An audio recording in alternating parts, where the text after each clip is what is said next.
بسم اللہ الرحمن الرحیم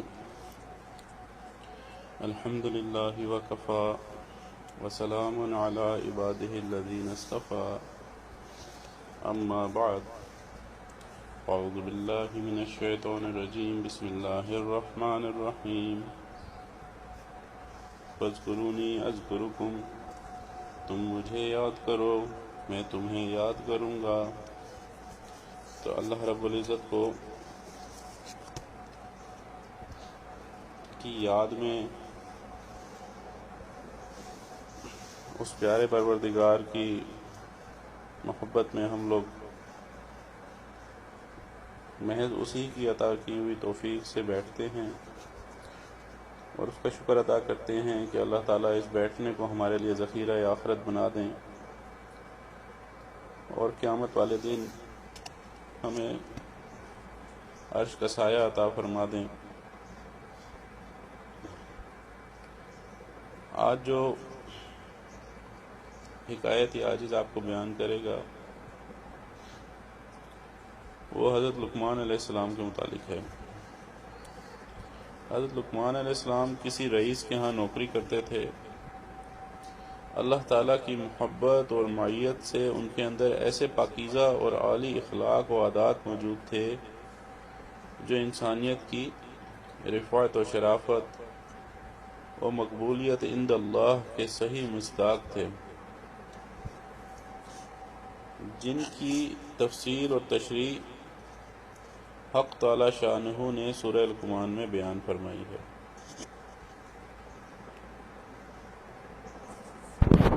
حضرت لقمان علیہ السلام کے ان اخلاق عالیہ کا ان کے آقا پر گہرا اثر ہوا، یہاں تک کہ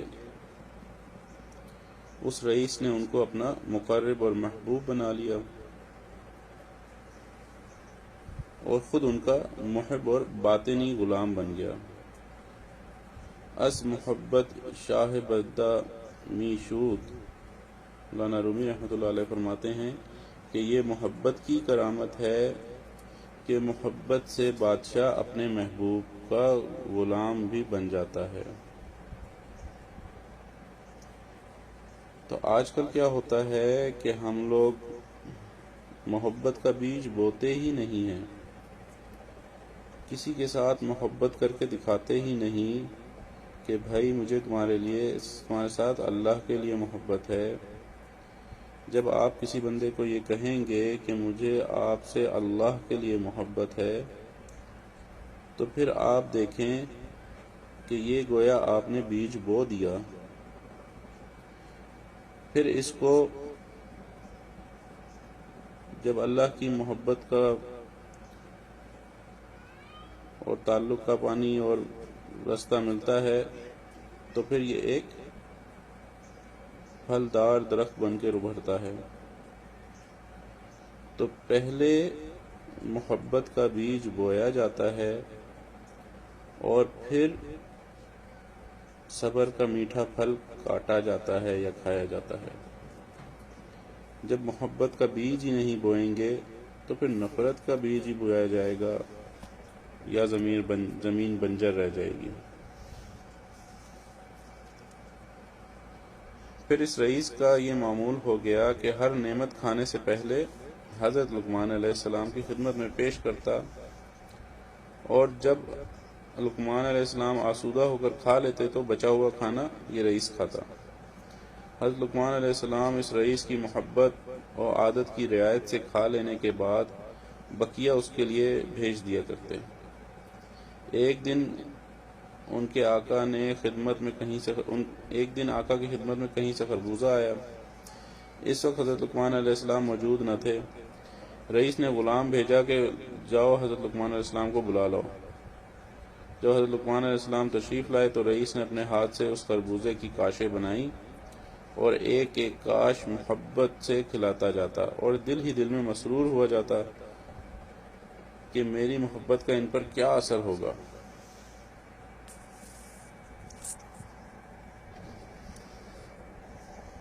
حضرت لقمان علیہ السلام خوشی خوشی ہر کاش کھاتے اور شکر بجا لاتے، یہاں تک کہ 70 کاشیں کھا لیں۔ کتنی 70، اور ایک کاشت جو ہے وہ باقی رہ گئی۔ تو اس رئیس نے کہا کہ اس کو میں کھاؤں گا، دیکھوں کہ یہ خربوزہ کتنا شیریں ہے۔ یہ کہہ کر اس نے کاشت کو اپنے منہ میں رکھا ہی تھا کہ اس کی تلخی سے نوک زباں حلق تک آبلے پڑ گئے اور 1 گھنٹے تک بے ہوش رہا۔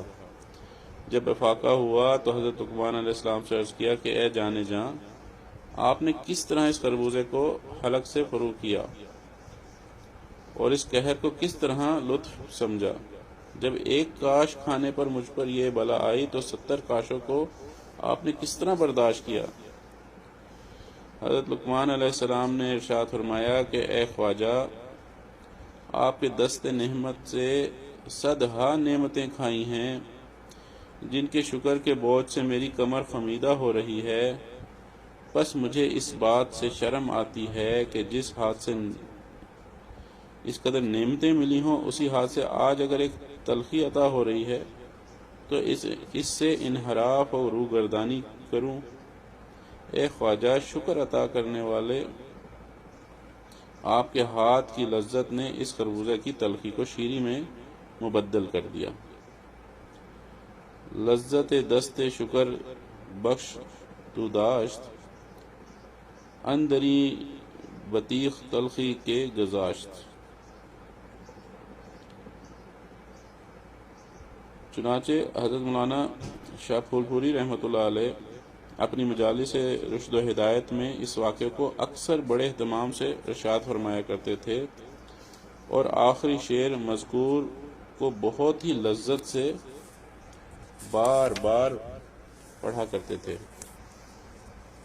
اور اس واقعے کو بیان فرما کر حضرت رحمۃ اللہ علیہ اس بات کی تعلیم و نصیحت کرتے تھے کہ ہر لحظہ حق تعالیٰ کے بے شمار انعامات و احسانات بندوں پر ہو رہے ہیں، لیکن اگر کوئی واقعہ یا حادثہ کبھی بظاہر تکلیف دہ پیش آ جاتا ہے تو انسان ناشکرا اور بے صبر ہو جاتا ہے، مگر جن بندوں کو اللہ تعالیٰ نے اپنے نیک اور مقبول بندوں کے فیض سے صحبت سے دین کی خوش فہمی عطا فرمائی ہے، ان کا قلب سلیم رنج و تکلیف کی حالت میں بھی اپنے رب سے راضی رہتا ہے۔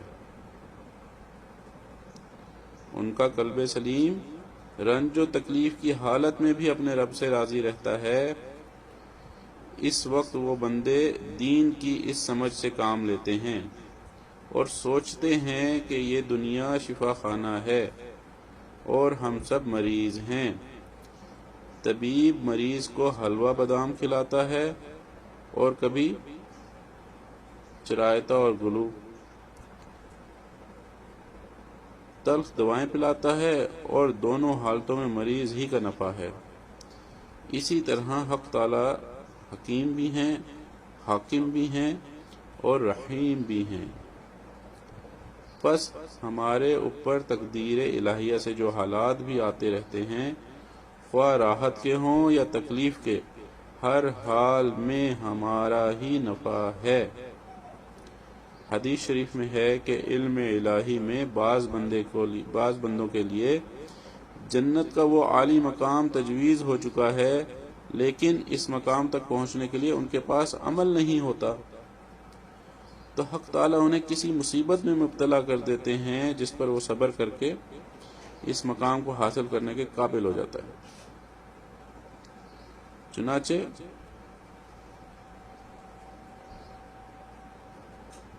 ایک حدیث میں آتا ہے کہ جب بندہ مومن کو بخار آتا ہے تو اس کے گناہ اس طرح جھڑتے ہیں جس طرح موسم خزاں میں درختوں سے پتے جھڑتے ہیں۔ ایک حدیث میں وارد ہے کہ مومن کو کانٹا بھی چبھتا ہے تو اس پر بھی اجر ملتا ہے۔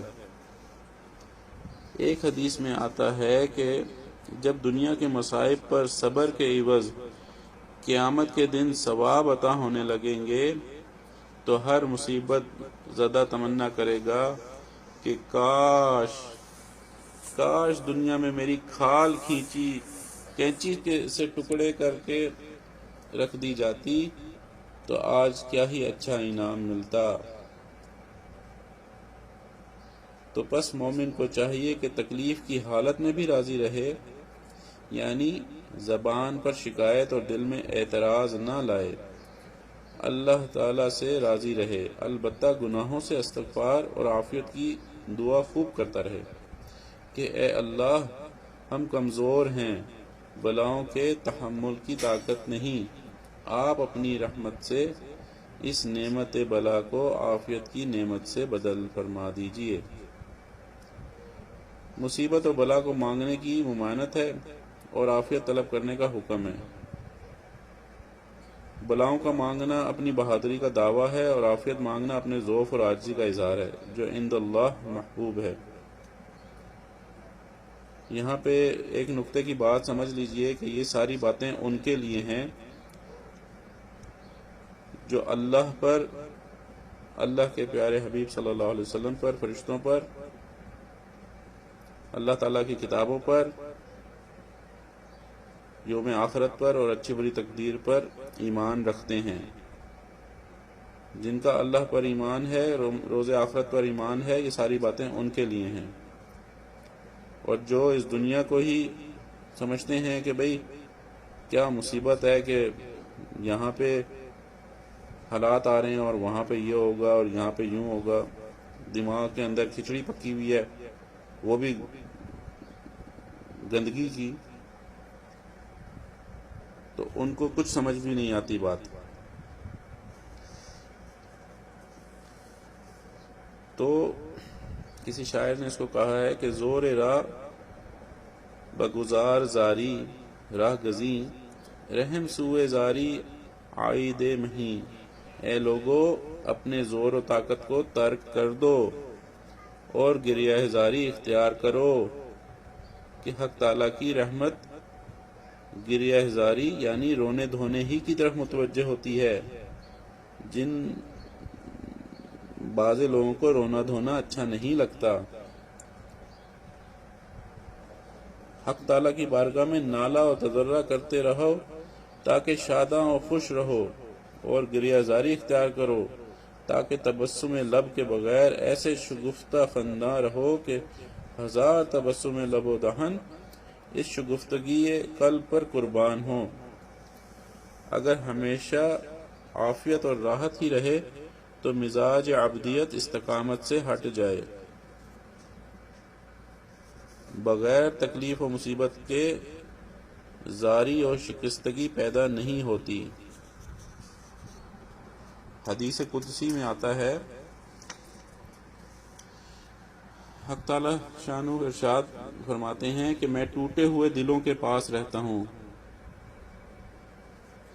انا عند المنکسرہ قلوبہم، انا عند المنکسرۃ القلوبہم، صبر سے دل ٹوٹ جاتا ہے کیونکہ صبر تلخ ہوتا ہے۔ حزن و غم کی حالت میں جس توجہ، عاجزی، اضطرار کے ساتھ بندہ حق تعالیٰ کی بارگاہ میں مناجات و گریہ زاری کرتا ہے، یہ اضطرار راحت و عیش و عشرت میں نہیں ملتا۔ یہی مصیبت اس کو اللہ تعالیٰ تک پہنچا دیتی ہے اور قلب میں حق تعالیٰ سے تعلق پیدا ہو جاتا ہے۔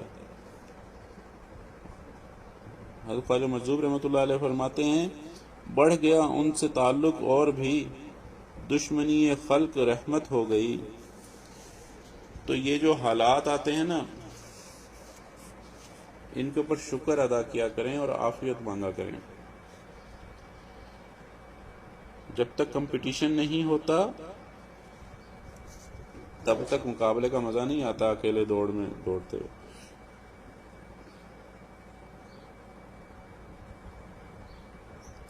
ایک بزرگ ارشاد فرماتے ہیں کہ حالت حزن میں حق تعالیٰ کا رستہ بہت جلد اور تیزی سے طے ہوتا ہے، کہ مشکل میں اللہ تعالیٰ بہت جلدی ملتے ہیں۔ ابھی بھی لوگوں کو سمجھ میں آ رہی ہوگی کہ جو مصیبت آئی ہے تو بڑے بڑوں کی توبہ اور چیخیں نکل رہی ہیں، بعضے تو ڈھیٹ بنے بیٹھے ہیں، بعضے کو سمجھ میں آئی ہے اور انہوں نے فوراً اللہ کا در پکڑا ہے اور اپنے ہتھیار ڈالے ہیں، اور یہ بھی ان کے اوپر اللہ کی رحمت ہے کہ اللہ تعالیٰ نے ان کو توفیق دے دی ہے کہ اس وقت میں بھی توبہ کر لیں۔ یہ بھی بہت کم لوگوں کو ہوتا ہے کہ جب مصیبت آ جائے، عذاب نازل ہو جائے اور اس کے بعد توبہ کی توفیق مل جائے۔ تو جن کو توبہ کی توفیق ملی ہے وہ اللہ سے اس پہ استقامت مانگیں اور شکر ادا کریں۔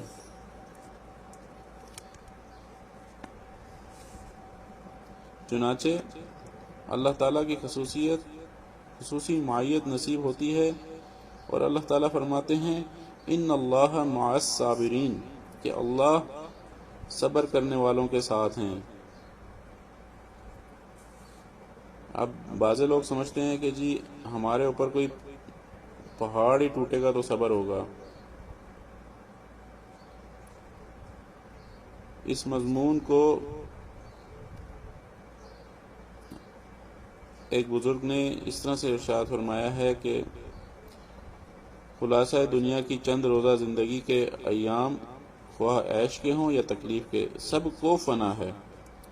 بس نہ تو عیش سے اترانے لگے، نہ تکلیف سے شکایت و اعتراض کرنے لگے۔ راحت پر شکر اور تکلیف پر صبر اور رضا تسلیم سے کام لینا چاہیے۔ مقصد حیات کو پیش نظر رکھے تو سب مشکلوں کا حل نکل آئے گا۔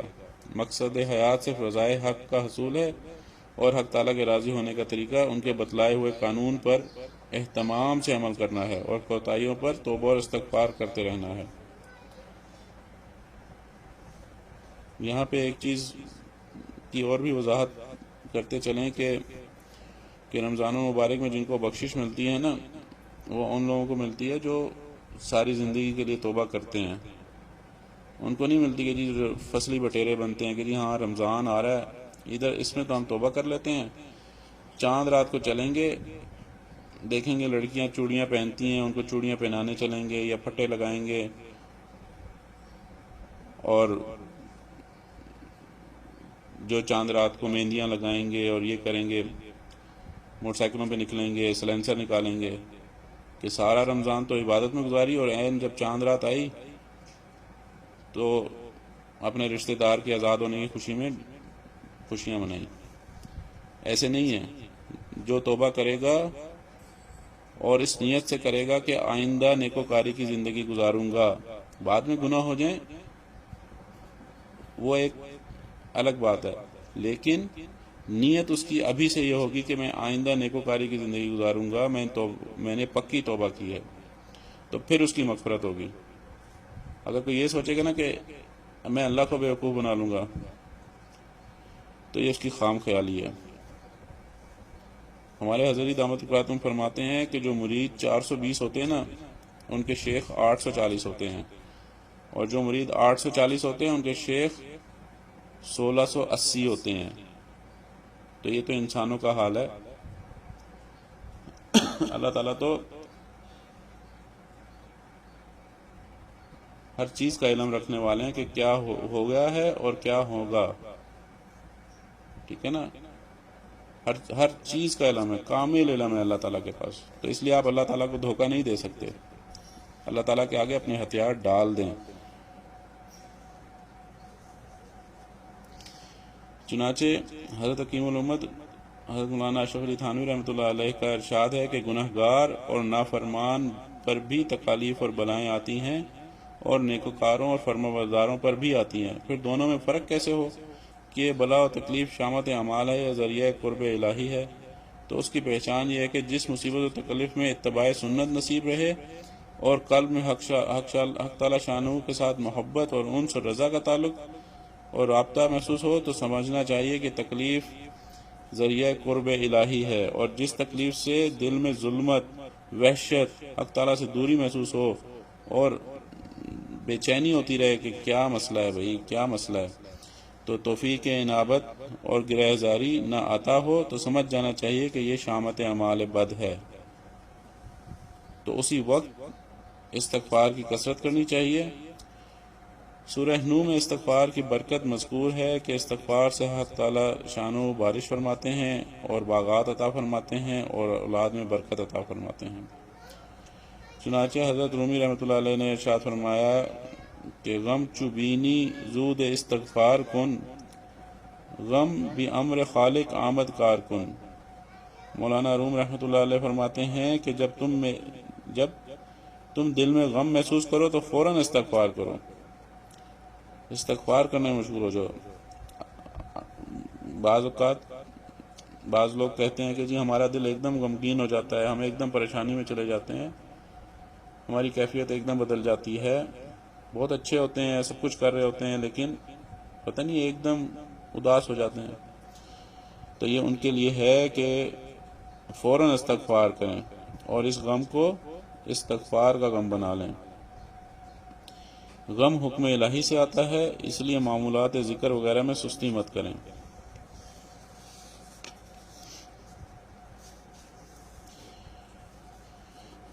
چنانچہ حضرت حکیم الامت رحمۃ اللہ علیہ کو ایک عرصہ تک یہ اشکال رہا کہ جو مقام حق تعالی شانہ بعد مجاہدات کے سالک کو عطا فرماتے ہیں وہ اس پر بھی تو قادر ہیں کہ بدون مجاہدہ ہی عطا فرما دیں، پھر ان کی رحمت مجاہدہ کی تکلیف کو اپنے بندوں کے لیے کیوں کر گوارا رہتی ہے؟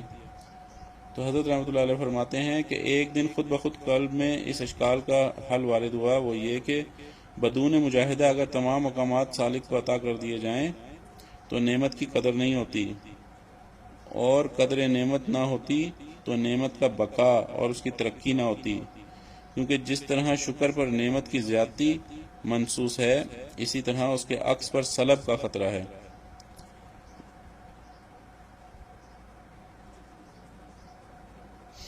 حضرت خواجہ رحمۃ اللہ علیہ فرماتے ہیں کہ میں یہ ملی نہیں ہے، یوں قلب و جگر ہوئے ہیں خوں، کیوں میں کسی کو مفت دوں، میں میری مفت کی نہیں۔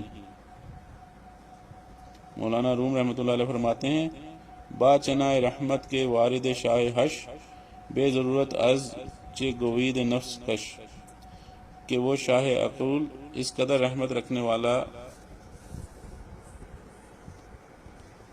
اور بے ضرورت کیوں کر نفس کشی و مجاہدے کا حکم فرماتے ہیں۔ تو مولانا روم رحمۃ اللہ علیہ فرماتے ہیں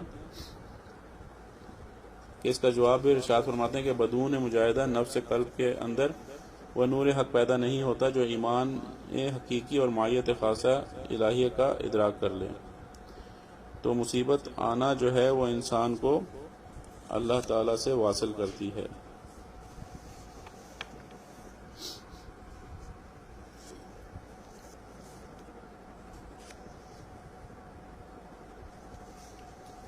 گو کہ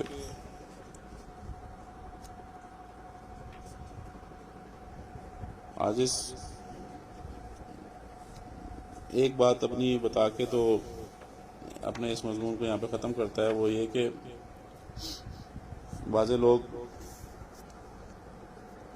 بالکل جو ہیں وہ اپنے آپ کو ڈھیلا چھوڑ دیتے ہیں کہ جی ہم سے تو کچھ نہیں ہوتا۔ تو یہ جو کچھ نہیں ہوتا والی کیفیت ہے نا، یہ لوگ بھی اپنے آپ کو ذرا صحیح کر لیں۔ کچھ نہیں ہوتا تو پھر کھانا بھی نہ کھائیں، کچھ نہیں ہوتا تو پھر شادی بھی نہ کریں۔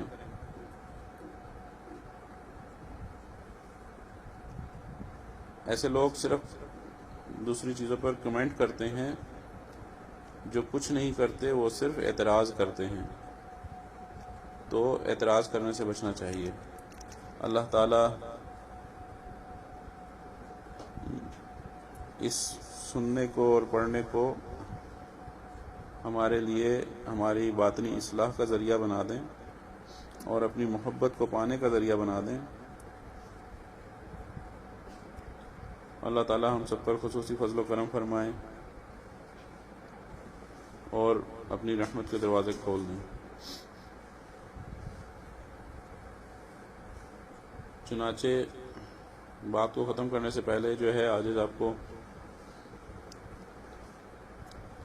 چھٹے پارے کے متعلق بتائے گا کہ چھٹے پارے کے اندر 2 حصے ہیں۔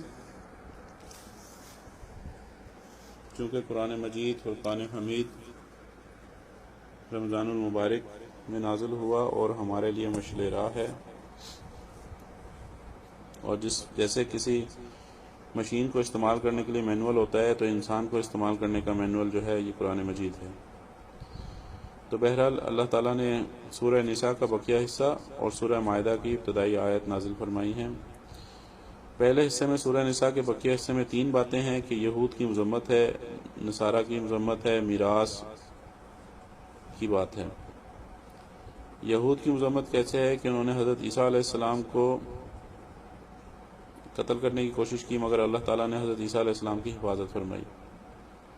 نصارہ کی مذمت ہے کہ یہ لوگ حضرت عیسیٰ علیہ السلام کے بارے میں غلو کا شکار ہو کر عقیدہ تثلیث کے حامل ہو گئے۔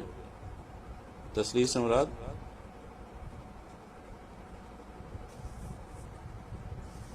کہ حضرت عیسیٰ علیہ السلام کو اللہ تعالیٰ کا بیٹا بنا لیا، اور 3 میں ثلاثہ سے تثلیث ہے تو اس کو 3 کو بنا دیا کہ اللہ رب العزت کو ایسی اس میں لے آئے حالت میں۔ پھر تیسری بات ہے میراث کی۔ عینی اور علاتی بہنوں کے حصے مذکور ہوئے کہ ایک بیٹی کو نصف، ایک سے زیادہ کو 2 ثلث، اور اگر بھائی بھی ہوں تو لڑکے کو لڑکی سے دگنا ملے گا۔ آج کل لوگ فکر آخرت میں تو بڑے مشغول ہیں، لیکن بہنوں کو میراث دینے کا کوئی چکر ہی نہیں ہے۔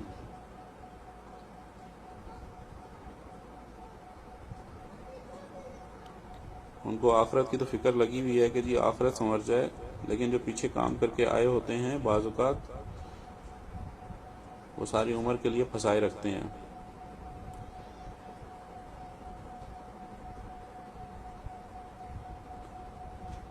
دوسرا حصہ ہے سورہ مائدہ کا، کہ جو ابتدائی حصہ اس بارے میں ہے اس میں 5 باتیں ہیں۔ عفو بالعقود، یعنی ہر جائز عہد اور عقد جو تمہارے اور تمہارے رب کے درمیان ہو یا تمہارے اور انسانوں کے درمیان ہو، اسے پورا کرو۔ دوسری چیز اس میں سورہ مائدہ کے جو ابتدائی آیت ہیں اس میں جو دوسری چیز ہے وہ یہ کہ حرام چیزیں یعنی بہنے والا خون، خنزیر کا گوشت اور جسے غیر اللہ کے نام پر ذبح کیا گیا ہو ان کے متعلق بتایا گیا۔ پھر طہارت کے متعلق بتایا گیا کہ وضو، تیمم اور غسل کے مسائل ہیں۔ پھر چوتھی چیز ہے حابیل اور قابیل کا قصہ، کہ قابیل نے حابیل کو قتل کر دیا، اور پھر اس کے بعد قتل اور چوری کے احکامات بیان ہوئے ہیں۔ 5ویں چیز ہے یہود و نصارہ کی مذمت،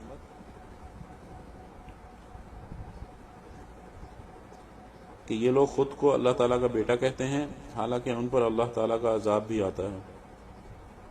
نبی علیہ السلام کو ان کی طرف سے جو سرکشیاں ہوئی ہیں تو ان پر ان کو تسلی دی گئی ہے، یعنی آقا صلی اللہ علیہ وسلم کو جو تکالیف ملی ہیں ان سے، تو آقا صلی اللہ علیہ وسلم کو تسلی دی گئی ہے۔ تو جب ہمارے آقا اور سردار کو تسلی دی گئی ہے تو ہمیں بھی تسلی رکھنی چاہیے۔ مسلمانوں کو ان سے دوستی کرنے سے منع فرمایا گیا ہے، اور حضرت داؤد اور حضرت عیسیٰ علیہ السلام کی زبانی ان پر لعنت خداوندی مذکور ہوئی، اور پھر آخرت میں بتایا ہے کہ یہ تمہارے خطرناک دشمن ہیں۔ جب قرآن مجید میں ہمیں ہمارے دشمنوں کے متعلق بتا دیا گیا ہے تو پھر تو دوستی کا سوال ہی نہیں ہوتا۔ اچھا، یہاں پہ لوگ جو ہے نا وہ ایک لغتی غلطی کرتے ہیں کہ لفظ ہے لعنت، لام عین نون تے، بعض لوگ اس کو پڑھتے ہیں لعنت، لعنت، یعنی لام الف لا نون تے نت، لعنت مطلب عربی میں اس کا مطلب بنے گا کہ انٹرنیٹ نہیں ہے، لعنت، تو لفظ جو ہے وہ لعنت ہے۔ وآخر دعوانا ان الحمد للہ رب العالمین۔ دعا اور مراقبے سے پہلے توبہ کے کلمات پڑھ لیجئے اور تھوڑی دیر کے لیے اس سے پہلے جو ہے ختم خواجگان پڑھ لیجئے۔ درود شریف پڑھ لیجیے اللہم صلی علی سیدنا محمد وعلی آل سیدنا محمد وبارک وسلم۔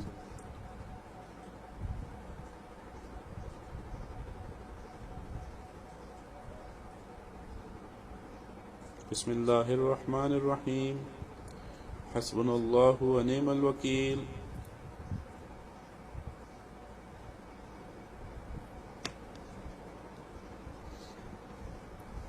نعم المولا ونعم النصیر، غفرانک ربنا والیک النصیر۔ درود شریف پڑھ لیجیے اللہم صلی علی سیدنا محمد وعلی آل سیدنا محمد وبارک وسلم۔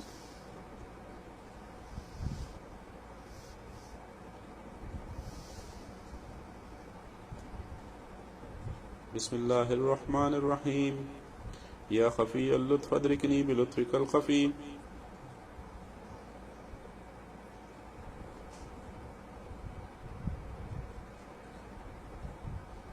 درود شریف پڑھ لیجیے اللہم صلی علی سیدنا محمد وعلی آل سیدنا محمد وبارک وسلم۔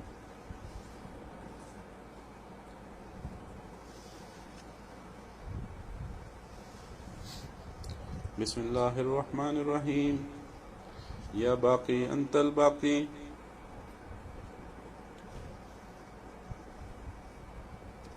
یا باقی انت الباقی۔ درود شریف پڑھ لیجیے اللہم صلی علی سیدنا محمد وعلی آل سیدنا محمد وبارک وسلم۔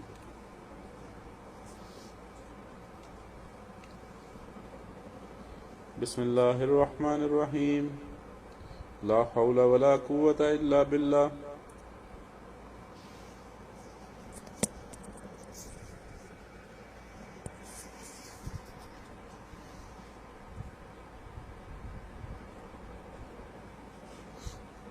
درود شریف پڑھ لیجیے اللہم صلی علی سیدنا محمد وعلی آل سیدنا محمد وبارک وسلم۔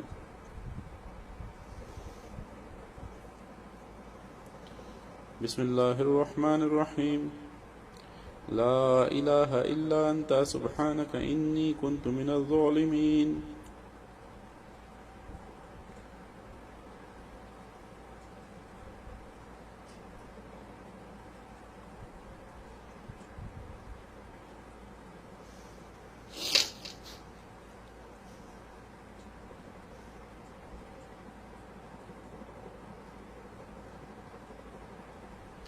درود شریف پڑھ لیجیے اللہم صلی علی سیدنا محمد وعلی آل سیدنا محمد وبارک وسلم۔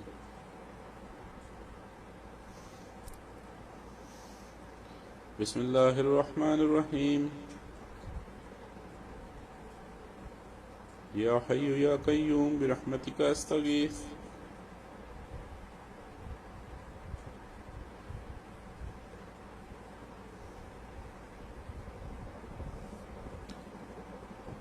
اللہم صلی علی سیدنا محمد وعلی آل سیدنا محمد وبارک وسلم۔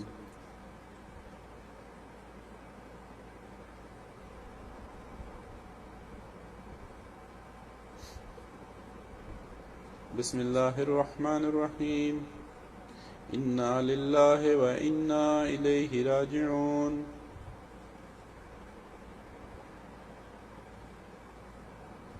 بے شک ہم اللہ کے ہیں اور ہم نے اللہ ہی کی طرف لوٹ کر جانا ہے۔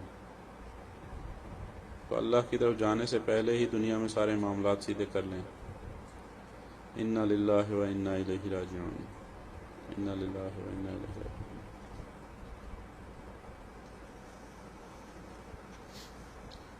درود شریف پڑھ لیجیے اللہم صلی علی سیدنا محمد وعلی آل سیدنا محمد وبارک وسلم۔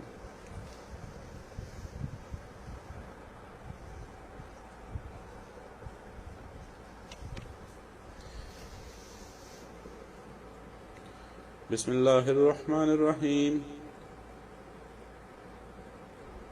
اللہ ولی الذین آمنوا۔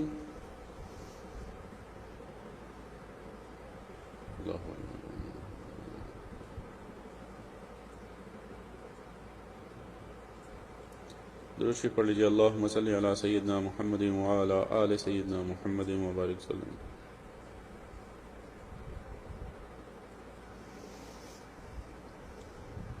بسم اللہ الرحمن الرحیم، واللہ ولی المؤمنین۔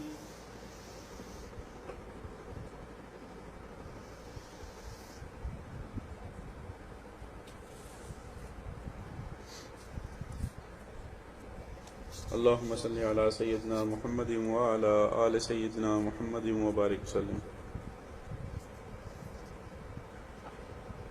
توبہ کے کلمات پڑھ لیجئے۔ بسم اللہ الرحمن الرحیم۔ دل میں نیت و ارادہ کر لیجئے کہ آپ گناہوں سے توبہ کر رہے ہیں۔ آپ چاہے کسی بھی بزرگ سے پہلے بیعت ہیں، لیکن یہ ہم اجتماعی عمل توبہ کا کر رہے ہیں کہ ہم اللہ رب العزت کے آگے اپنے گناہوں سے توبہ کریں۔ بسم اللہ الرحمن الرحیم۔ لا الہ الا اللہ محمد الرسول اللہ۔ آمنت باللہ وملائکتہ وکتبہ ورسلہ والیوم الآخر والقدر خیرہ وشرہ من اللہ تعالی والبعث بعد الموت۔ آمنت باللہ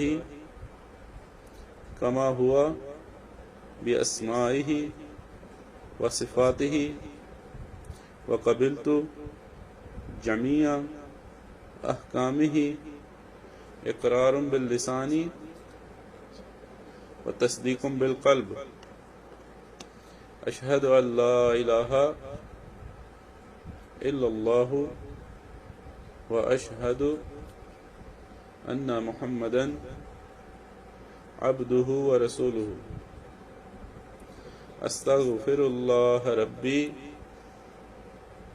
من کل ذنب واتوب الیہ برحمتک یا ارحم الراحمین۔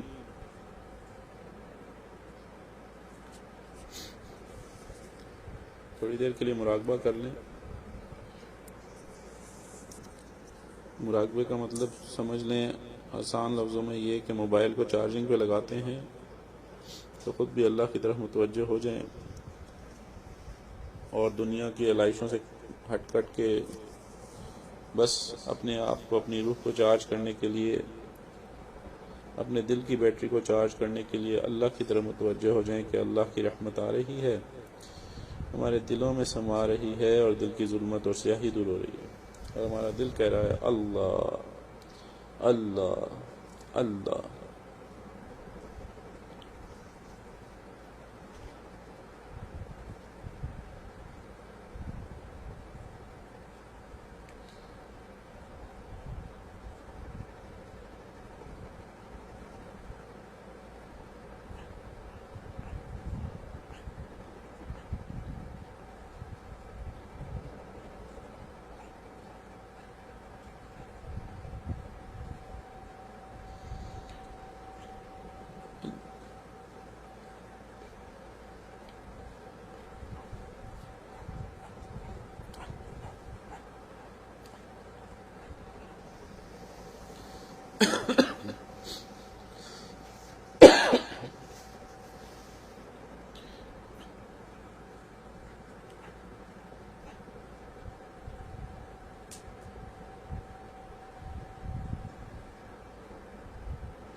الہی تیری چوکھٹ پر بھکاری بن کے آئے ہیں، الہی تیری چوکھٹ پر بھکاری بن کے آیا ہوں، سراپا عجز ہوں، عجز و ندامت ساتھ لایا ہوں، بھکاری وہ کہ جس کے ہاتھ جھولی ہے نہ پیالہ ہے، بھکاری وہ جسے حرص و ہوس نے مار ڈالا ہے، متاع دین و دانش نفس کے ہاتھوں سے لٹوا کر، سکون قلب کی دولت ہوس کی بھیٹ چڑھوا کر، تیرے دربار میں لایا ہوں بس اپنی زبوں حالی، تیرے دربار میں لائے ہیں امت کی زبوں حالی، تیری چوکھٹ کے جو ہے آداب ہم سے ہم ہیں خالی،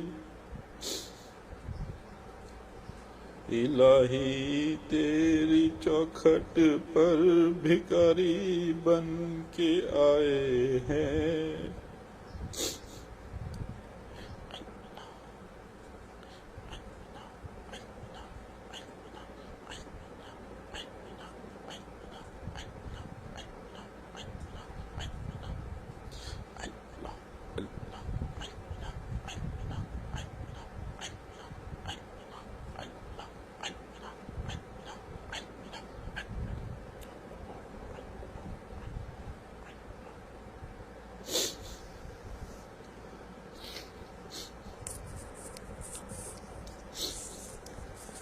لا الہ الا اللہ محمد رسول اللہ۔ دعا کر دیجئے، سبحان ربی العلی الوہاب، اللہم صلی علی سیدنا محمد وعلی آل سیدنا محمد وبارک وسلم، اللہم مصرف القلوب صرف قلوبنا علی طاعتک، یا مقلب القلوب ثبت قلوبنا علی دینک،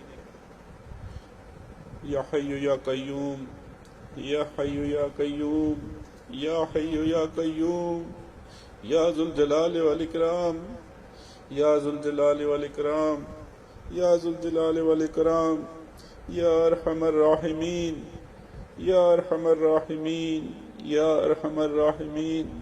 اے رب کریم ہماری توبہ کو قبول فرما لیجئے، اے رب کریم ہم آپ کے گناہ گار بندے، یا اللہ خطا کار بندے، یا اللہ آپ کے در پہ اپنی توبہ کو لے کر حاضر ہیں، اے رب کریم ہمیں معاف کر دیجئے، یا اللہ ساری زندگی کو نیکوکاری اور پرہیزگاری سے گزارنے کا ارادہ کرتے ہیں، اے رب کریم گناہوں کو چھوڑنے کا ارادہ کرتے ہیں، اے رب کریم آپ سے آپ کے دربار میں آپ کی مدد لینے آئے ہیں، اے غفور الرحیم آپ کی مغفرت پانے کے لیے آئے ہیں، اے رب کریم ہمارے تمام صغیرہ اور کبیرہ گناہوں کو معاف کر دیجئے، اے رب کریم ہمیں زبان کے گناہوں سے معاف فرما دیجئے، اے اللہ آنکھوں کے گناہوں سے معاف فرما دیجئے، اے رب کریم کانوں کے گناہوں سے معاف کر دیجئے، اے رب کریم ہمارے جسم کے جس عضو نے جو گناہ کیے یا اللہ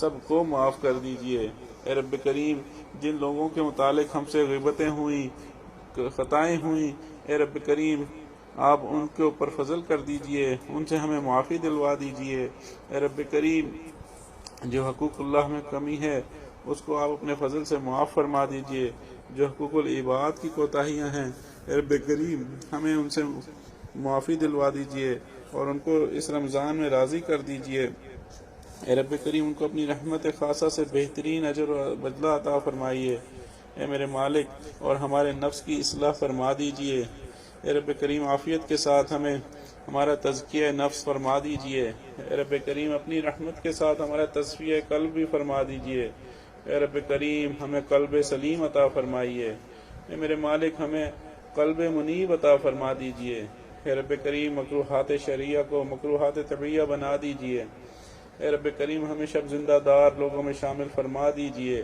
اے میرے مالک ہمارا آپ کے در پر حاضر ہونا محض آپ کی اپنی عطا کی وجہ سے ہے، اے میرے مالک جب اپنے در کا بنایا ہے بھکاری تو اللہ غیر کے در پہ نہ جانے دیجئے گا، اللہ ہم آپ سے راضی ہیں، اے اللہ ہم آپ سے راضی ہیں، اے اللہ ہم آپ کے پیارے حبیب صلی اللہ علیہ وسلم کو اپنا نبی مان کر راضی ہیں، اے رب کریم ہم دین اسلام کو اپنا دین مان کر راضی ہیں، اللہ آپ بھی ہم سے راضی ہو جائیے، اے رب کریم یہ ایمان کی نعمت ہمارے لیے بہت بڑی چیز ہے، اے رب کریم اس کی قدر کی توفیق عطا فرمائیے، اے رب کریم ہمیں صاحب ایمان ہی بنائے رکھیے، اللہ جس نعمت پہ آپ نے ہمیں زندگی عطا فرمائی یا اللہ اسی نعمت پہ موت عطا فرمائیے، اے رب کریم ہمارے جن دوستوں نے جہاں جہاں یہ آواز جا رہی ہے یا اللہ سب کے ایمان کی حفاظت فرمائیے۔ اے رب کریم دنیا میں جن جن جگہوں پہ سے ہمیں دعاؤں کے لیے کہا گیا یا اللہ سب کے اوپر خصوصی فضل فرمائیے۔ اے رب کریم جہاں پہ امت مسلمہ آقا صلی اللہ علیہ وسلم کا ایک بھی کلمہ گو موجود ہے یا اللہ آپ اس کو عافیت دارین عطا فرما دیجئے، اس کی جان و مال عزت آبرو گھر بار کی حفاظت فرما دیجئے۔